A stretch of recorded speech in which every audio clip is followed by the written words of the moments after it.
Hello friends. तो आज के वीडियो में मैं बात करने वाला हूँ, क्या आपको यूके में स्टडी करनी भी चाहिए या नहीं करनी चाहिए, क्या यूके में स्टडी के बेनिफिट्स हैं या क्या उसके डीमेरिट्स हो सकते हैं यूके में स्टडी करने के, या क्या डिसएडवांटेजेस हैं, उन सब चीज़ों के बारे में आज की वीडियो में बात करेंगे। बाय द वे, आज का वीडियो मेरा पर्सनली अभी तक का जो एक्सपीरियंस रहा है यूके में एज ए स्टूडेंट, उसी के बेस पर रहेगा। एंड जो भी थोड़ी बहुत मैंने रिसर्च करी है यहाँ के बारे में या अपने ज़िंदगी के एक्सपीरियंसेस के का एनालिसिस करके, मैं उस बेस पर से ये सारे अपने पॉइंट ऑफ व्यू रखने वाला हूँ। तो आप में से अगर कोई भी मेरी बातों के साथ एग्री ना कर पाए तो इट्स क्वाइट ऑब्वियस, लेकिन ये मेरा पर्सनल व्यू रहेगा, या मेरे पर्सनल एक्सपीरियंस के बेस पे मैं आगे आपको बात बताने वाला हूँ। तो बाय द वे, जो लोग मुझे नहीं जानते हैं उनके लिए मैं बता दूं, मेरा नाम है ईशान मलिक और मैं यहाँ पर यूके में स्टूडेंट्स की हेल्प करने के लिए वीडियोस बनाता हूँ और मेरे से बनती हर तरह की कोशिश करता हूँ उनकी हेल्प करने की। तो आप में से जो भी मुझे पहली बार देख रहा है, प्लीज सब्सक्राइब द चैनल। चलिए शुरू करते हैं आज का टॉपिक।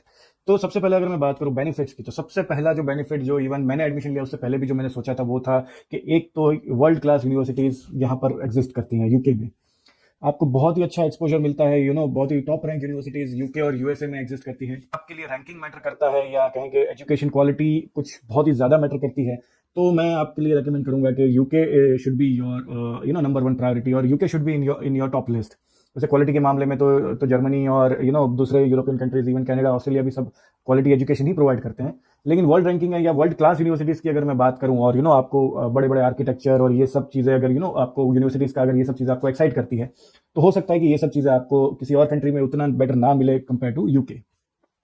इसके अलावा अगर मैं दूसरी बात करूं, जो सब आजकल बहुत प्रमोट किया जा रहा है और इसी वजह से यूके की तरफ एक स्टूडेंट्स का बहुत ही बड़ा फ्लो आ रहा है, वो है 2 इयर्स का जो पीएसडब्ल्यू अनाउंस हुआ है, पोस्ट स्टडी वर्क वीज़ा। कि अब आप बैचलर्स कंप्लीट करते हैं या मास्टर्स कंप्लीट करते हैं, आपको 2 साल का पोस्ट स्टडी वर्क वीज़ा मिलता है, और अगर आप पीएचडी कंप्लीट करते हैं तो आपको 3 साल का वर्क परमिट मिलता है आफ्टर द स्टडी। तो ये एक नया बेनिफिट बोला जा रहा है कि जो स्टूडेंट्स को जो पहले काफ़ी टाइम तक नहीं मिलता था लेकिन अब मिलना शुरू हुआ है।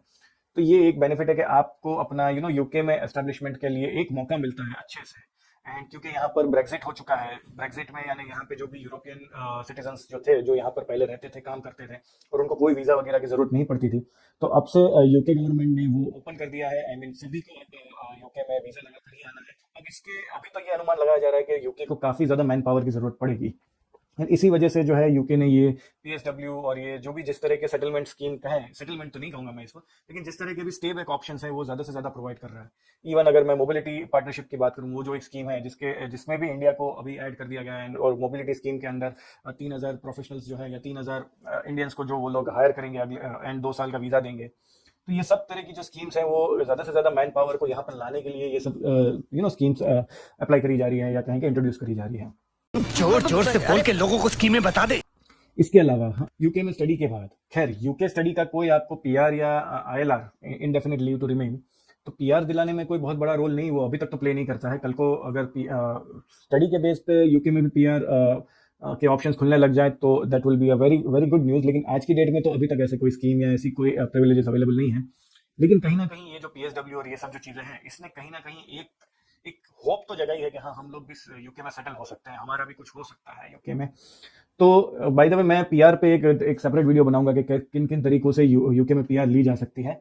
लेकिन यहाँ पर अगर मैं सिर्फ एक बेनिफिट की बात करूँ, तो ये एक बेनिफिट है कि एटलीस्ट आपको एक सेटलमेंट का ऑप्शन मिलता है कि भाई आप यूके में आगे जाकर सेटल हो सकते हो। क्योंकि मेरा ये पर्सनली बहुत मानना है, और जो स्टडी की यानी सॉरी कंट्रीज की जो मैंने स्टडी किया है, कि हमें हमारी कंट्री से पढ़े हुए, पढ़ाई किए हुए या रहते हुए या यहाँ पर जो रहते हैं, वो लोग हम पहले प्रेफर करते हैं कंपेयर टू जो आप कितने ही टैलेंटेड है लेकिन आप इंडिया में बैठे हैं, पाकिस्तान में बैठे हैं, बांग्लादेश में बैठे हैं, किसी भी कंट्री में आप बैठे हैं, कंपेयर टू आप जो भी बंदा यहाँ पर बैठा है, या तो आपके जितना ही स्किल्स रखता है या आपसे थोड़े कम स्किल्स रखता है, लेकिन पहली प्रायोरिटी जो यहाँ पर एग्जिस्ट है उसको मिलेगी। क्योंकि आपको आपको वहां से लाने का खर्चा, बुलाने का अरेंजमेंट्स एंड वो सब में, और वो थोड़ा time consuming and money consuming things है ये सब चीज़ें, कंपेयर टू कि जो भी अभी यहाँ यहीं से अगर मैंने पढ़ाई करी है, तो हो सकता है कि यहाँ के एम्प्लॉयर मुझे पहले प्रेफर करे कि भाई ठीक है, आपने हमारा कल्चर देखा है, आपने हमारी पढ़ाई करी है, तो हम पहली प्रायोरिटी आपको देते हैं हायर करने की।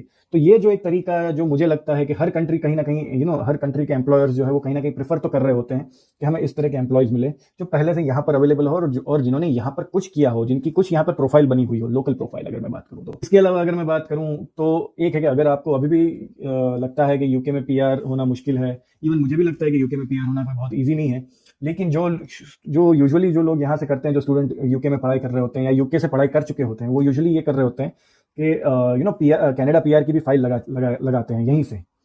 और ऐसा सुना है कि आपने अगर यूएसए, यूके या कनाडा, ऑस्ट्रेलिया, इवन इन किसी भी कंट्री से अगर आपने अपना ग्रेजुएशन या पोस्ट ग्रेजुएशन करी है, तो दूसरी जगह के पीआर के ऑप्शंस में आपकी कंसिडरेशन बेटर होते हैं। हालांकि आपको आपको कनाडा पीआर के लिए पॉइंट्स वगैरह वो सब तो फुलफिल करने ही पड़ते हैं, लेकिन बाद में जाकर आपकी प्रेफरेंस को थोड़ा, आपकी फाइल को थोड़ा बेटर पुशअप किया जाता है।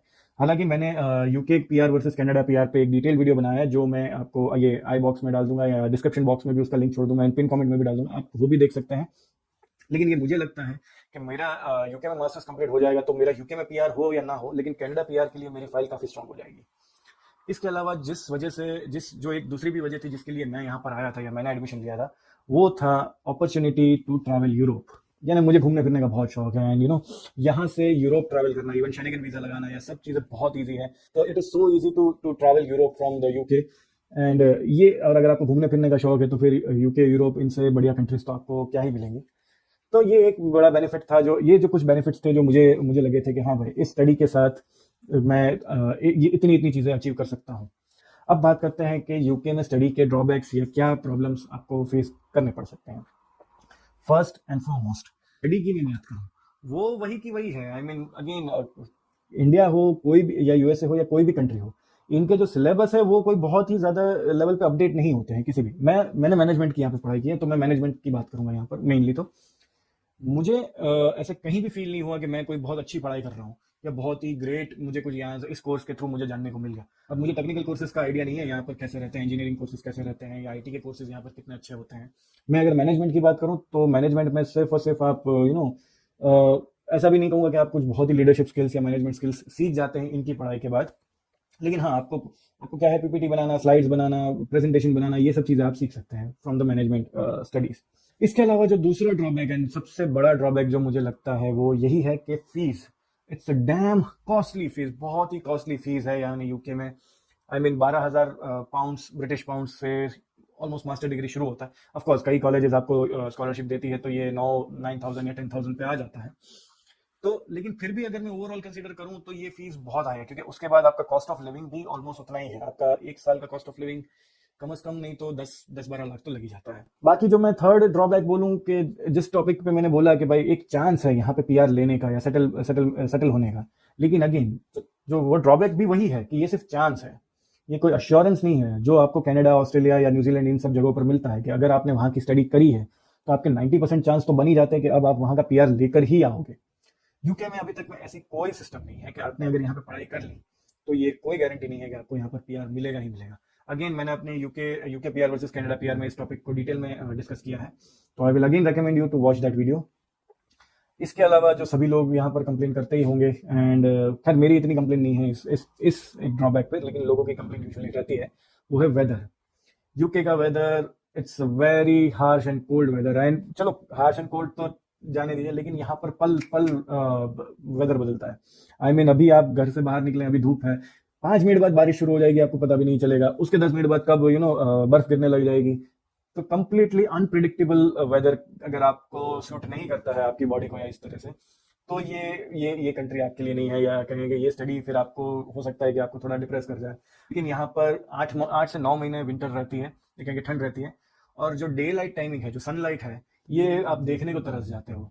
आई मीन 4 बजे, शाम को 4 बजे में अंधेरा हो जाता है, एंड सुबह भी 8-9 बजे तक अंधेरा ही रहता है। तो सनलाइट इतनी होती ही नहीं, और मोस्ट ऑफ द टाइम तो हल्की हल्की बारिश चलती रहती है, या बर्फ गिरती रहती है, कुछ ना कुछ इसी तरह का चलता रहता है। और जो टेम्परेचर जो है वो नॉर्मली तो -2 से लेके +5 के बीच रहता है। नॉर्मली इतना ही रहता है, इसके आसपास ही रहता है। अभी अच्छा है, अभी 20 क्रॉस कर रहा है, तो अभी लगता है। और इवन अभी मैंने ये जैकेट पहना है तो मेरा मन जानता है कि मैंने कैसे पहना, मुझे बहुत गर्मी लग रही है इस वक्त। अब मैं वेदर को पॉजिटिव इसलिए लेता हूँ क्योंकि अभी अगर आप कनाडा जाओगे या यूएसए जाओगे तो वो तो इधर से भी ज़्यादा ठंडे रहते हैं, और इवन यूरोपियन कंट्रीज भी वो यूके से भी ज़्यादा ठंडे हैं। तो मैं ये कंपेयर करता हूँ कि चलो इसके मुकाबले ये जो एक वेदर है, अगर आप यहाँ से आगे कहीं जाने वाले हैं, कनाडा जाने वाले हैं या यूएसए कभी यहाँ से अगर माइग्रेट करने वाले हैं, तो एटलीस्ट ये वेदर आपको प्रिपेयर कर देता है कनाडा के लिए। तो मैं इसको पॉजिटिव पॉइंट लेता हूँ, लेकिन ये एक पॉइंट कई लोगों के लिए नेगेटिव बन जाता है, तो इसलिए मैंने इसको नेगेटिव में डाला है। बट मेरे लिए ये पॉइंट पर्सनली थोड़ा पॉजिटिव है। आखिरी जो पॉइंट जो मैं ड्रॉबैक में बोलना चाह रहा हूँ, और ये इररिस्पेक्टिव ऑफ द कंट्री हो गया, ये आप अगर अभी किसी भी जगह पे अब्रॉड स्टडी प्लान करने वाले हैं तो वहाँ के लिए है high uncertainty of the Covid. अभी कोविड का किसी को कुछ नहीं पता है, क्या होगा क्या नहीं होगा। कोविड अभी यूके, अगर आज की डेट में यूके की बात करें तो यूके में केसेस फिर से बढ़ना शुरू हुए हैं। इंडियन वेरिएंट जो है वो स्पीड पकड़ चुका है एंड बहुत तंग कर रहा है यहाँ पे लोगों को। इन लोग डरे भी हुए हैं, बोला भी जा रहा है कि लॉकडाउन की तरफ यूके फिर से वापस जा रहा है। मैंने रिसेंटली ही एक वीडियो बनाया था इस टॉपिक पे, आप उसको भी देख सकते हैं, मैं इसकी भी लिंक डिस्क्रिप्शन बॉक्स में डाल दूंगा। तो ये जो बहुत ही हाई अनसर्टेनिटी जो है कोविड की, ये भी आपको डिप्रेस करने के लिए इनफ होती है। कई आप, जैसे मैं अपना अगर पर्सनल बताऊं तो मैं बिकॉज ऑफ द कोविड, जब जनवरी टू मार्च के बीच में जब यहाँ पर पीक पर था, मेरे कई इंडियन फ्रेंड्स जो है वो अपने अपने घर चले गए थे। मैं नहीं जा पाया था, मेरी फ्लाइट कैंसिल हो गई और मैं फिर डिप्रेशन में भी गया और मेरे आज तक वो पैसे वापस भी नहीं आए हैं। जो मेरी फ्लाइट कैंसिल हुई एयर इंडिया की तरफ से, वो पैसे भी अभी तक वापस नहीं आए। तो ये सब चीज़ें अनसर्टन इतनी हैं कि आपको हो सकता है कि कल को ये फ्रस्ट्रेट कर जाए, और ये 1% ये चांसेस भी बन सकते हैं कि कल को आपके फैमिली में कोई इमरजेंसी आई तो आप नहीं जा पाएंगे, वहाँ पर नहीं पहुंच पाएंगे, या फिर आप टाइम पे नहीं पहुंच पाएंगे। तो ये सब चीज़ें आज की डेट में क्योंकि इतना हाई अनसर्टेन हो रखा है, तो मैं आपके सामने मैं आपको सारे ऑप्शंस आपको मैं दिखा देना प्रेफर कर रहा हूँ कि बेनिफिट्स आप देख लो, उसके सामने ड्रॉबैक्स आप देख लो, और आखिरी वाला ड्रॉबैक तो आप किसी भी कंट्री के लिए देख लो। तो क्या आप मेंटली एंड इकोनॉमिकली इतने स्ट्रांग हैं? मेंटली, इमोशनली एंड इकोनॉमिकली भी आपको बहुत ही स्ट्रांग होना पड़ेगा अगर आप अब्रॉड स्टडी प्लान कर रहे हैं, वो भी स्पेशली कोविड के टाइम में। इकोनॉमिकली स्ट्रांग तो आपको हर वक्त होना पड़ेगा। आप इनमें से किसी भी, मोस्टली अगर आप कोई भी इंग्लिश स्पीकिंग कंट्री को टारगेट कर रहे हैं तो आपको होना ही पड़ेगा। तो ये था मेरा ओवरऑल वीडियो कि यूके में स्टडी के क्या बेनिफिट्स हैं, क्या क्या डीमेरिट्स हो सकते हैं। आई होप आपको ये वीडियो पसंद आया हो, एंड अगर आपको ये वीडियो पसंद आया है तो प्लीज़ लाइक द वीडियो। अगर चैनल सब्सक्राइब कर लीजिए, कमेंट करिए अगर आप इसमें कुछ और पूछना चाह रहे हैं या जानना चाह रहे हैं तो, and share this video with your friends and family, and thank you for watching the video. Hope to see you in the next one.